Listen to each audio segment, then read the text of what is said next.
O livro edificante é sempre um orientador e um amigo. É a voz que ensina, modifica, renova e ajuda. Nos livros, como na vida, precisamos saber o que nos ajuda e o que nos prejudica. Emanuel. Do livro O Reino, de Irmão Saulo, pseudônimo de José Herculano Pires. Capítulo 16, Os Atalhos, parte 2. O mensageiro do reino me pediu um dia, pense um pouco em Rousseau. Sim, pense em Rousseau maldito.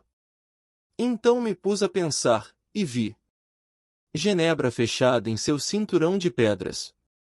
Uma falsa cópia do reino, na verdade a sua contrafação. O jovem Rousseau escravizado pela sua dura engrenagem social. Depois, a fuga para o campo. Era uma maneira de escapar ao cerco mineral. Andar ao ar livre na campina, entre a pureza das árvores e dos riachos. Subir aos montes e contemplar a distância verde-azul, os horizontes carregados de estranhas promessas. Certa tarde, ao voltar, o portão da cidade estava fechado. Genebra o deixou de fora. E como Rousseau não teve medo, libertou-se. O sonho do reino eclodiu na sua alma em 3 tempos. Primeiro, o contrato social era nova utopia, com a cidade renovada em bases de amor e justiça. Segundo, o Emílio era o homem novo, liberto do pecado original, criado no amor de Deus e educado pela natureza.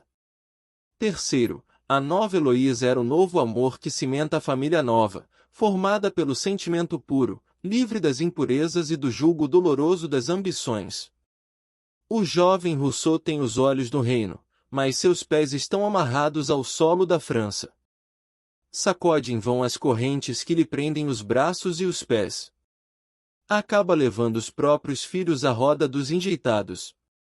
Os homens de bem, de seu tempo o denunciam e o esconjuram. É um réprobo. Ainda hoje, dos púlpitos e das cátedras caem raios de cólera sobre a sua memória de mártir. Mas as bases do reino, traçadas por esse grande sonâmbulo, produziram a Revolução Francesa. A queda da Bastilha, a derrubada dos privilégios da nobreza. A primeira tentativa de uma religião racional, a implantação de uma nova educação e a proclamação dos direitos do reino na fórmula revolucionária. Liberdade, igualdade, fraternidade. Noutro dia, voltou o mensageiro do reino e me disse: pense em Karl Marx. Em Karl Marx?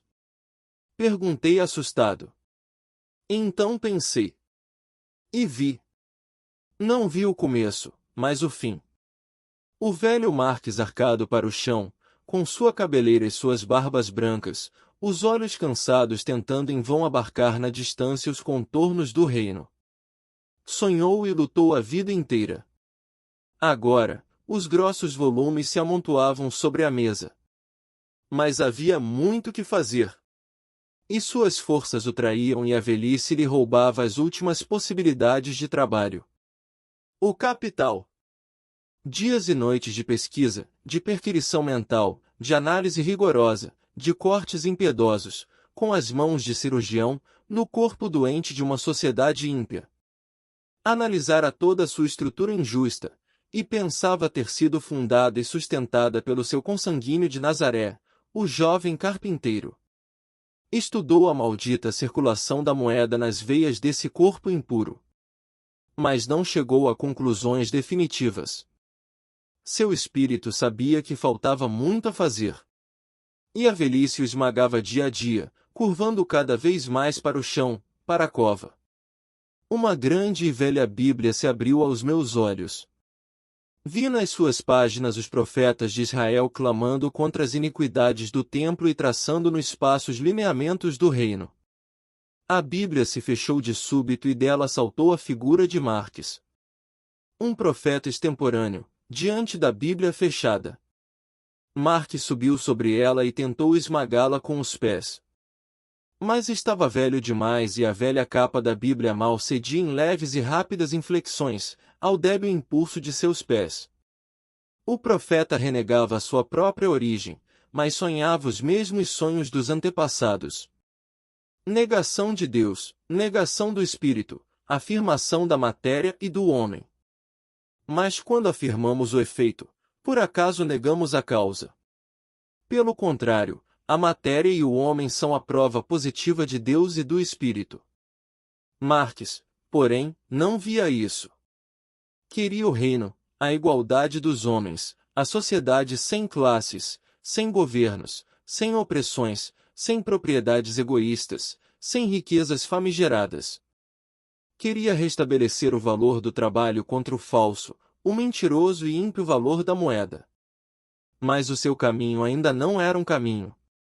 Era um atalho. Um áspero atalho, cortando violentas rampas da montanha exigindo sacrifícios enormes, lutas sem tréguas, convulsões sociais espantosas, assassinatos em massa, masmorras e algemas, tiranias e fuzilamentos. Sim, vi o atalho de Marx, e vi a sua transformação nas primeiras grandes estruturas sociais, eram novas cidades, como a de Rousseau, bracejando aos céus. Novos reinos da terra estuantes de trabalho, de luta, de incompreensões, de sofrimentos. Mudavam-se as estruturas, mudavam-se as formas, mas faltava a mudança substancial, aquela pela qual o jovem carpinteiro havia começado. Até quando?